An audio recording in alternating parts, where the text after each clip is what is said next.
Wrist check. Today I have the King Seiko Vanik on. This is one of my personal favorite watches from my collection, and I thought it would be appropriate to wear because I'm going to show you a very similar watch.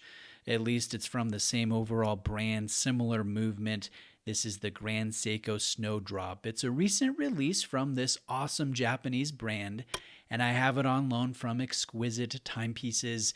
If you are shopping Seiko, King Seiko, Grand Seiko, Exquisite is a family-owned AD in Florida, and I definitely recommend checking them out.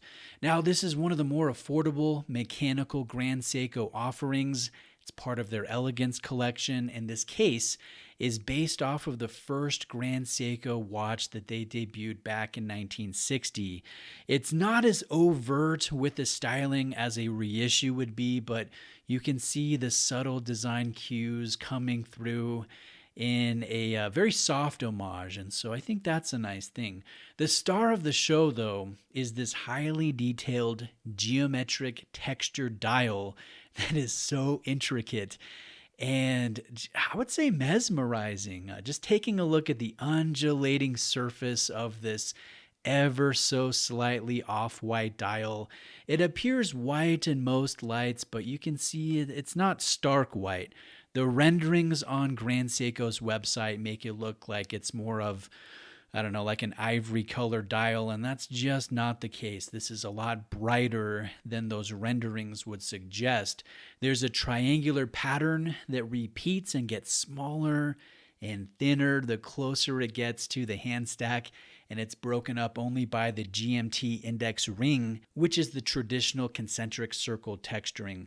Those indexes and the GMT text on the dial is printed blue, and that matches the thermally blued GMT hand.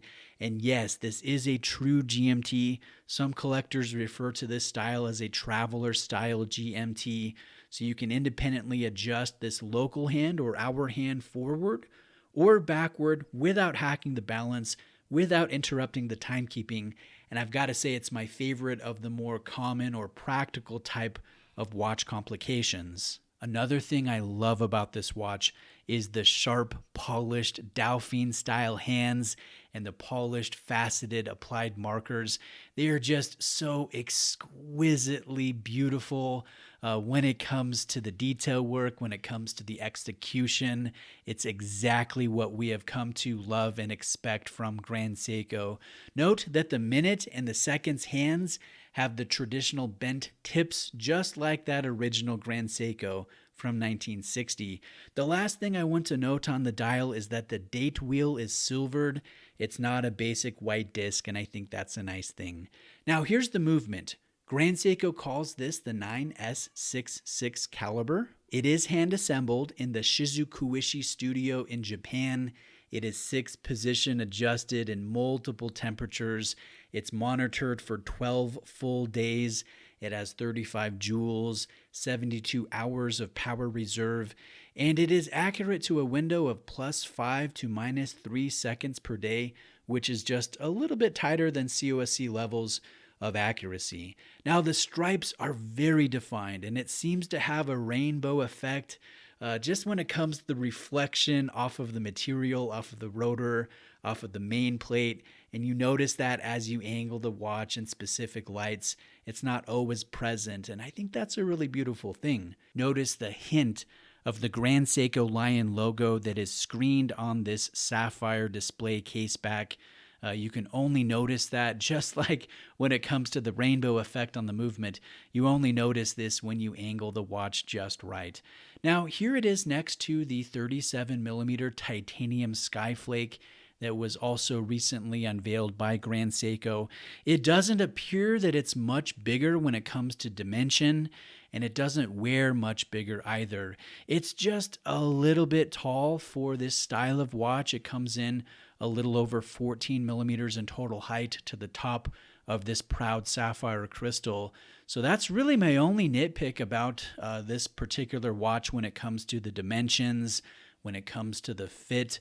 This is a case in crystal. This is a movement that I've personally owned in the Show GMT, and I can say, just from personal experience, for months wearing that watch, that it was just fine. It didn't bother me that it was, 14 millimeters. I would certainly prefer it to be smaller, but I didn't knock it against, counters or door frames.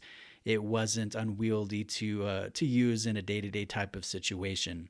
Now, I also want to show this next to my absolutely outstanding King Seiko Vanik, which makes this Snowdrop look kind of small. And this is also where you can see that the white is a lot brighter on the Snowdrop when you compare it to the kind of silvery look of the sunburst on the King Seiko. Let's talk about areas that you could consider negatives. At least they're areas that you need to be aware of if you're considering buying this watch. One is this is splash resistant only. Do not plan on getting this watch wet. Don't take it swimming. I wouldn't even wash the dishes wearing this watch. I would take out a Seiko diver for those types of activities. I would also love a bracelet option.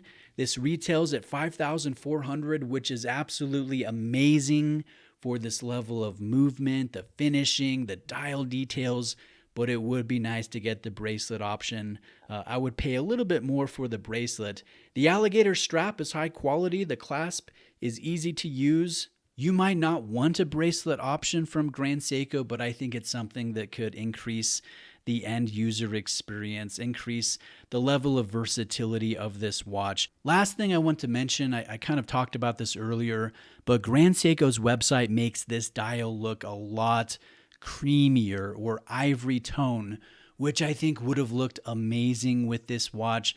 But in person, it's very near white. I don't want you to be fooled by the website.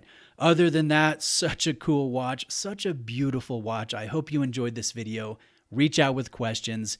I'll see you next time.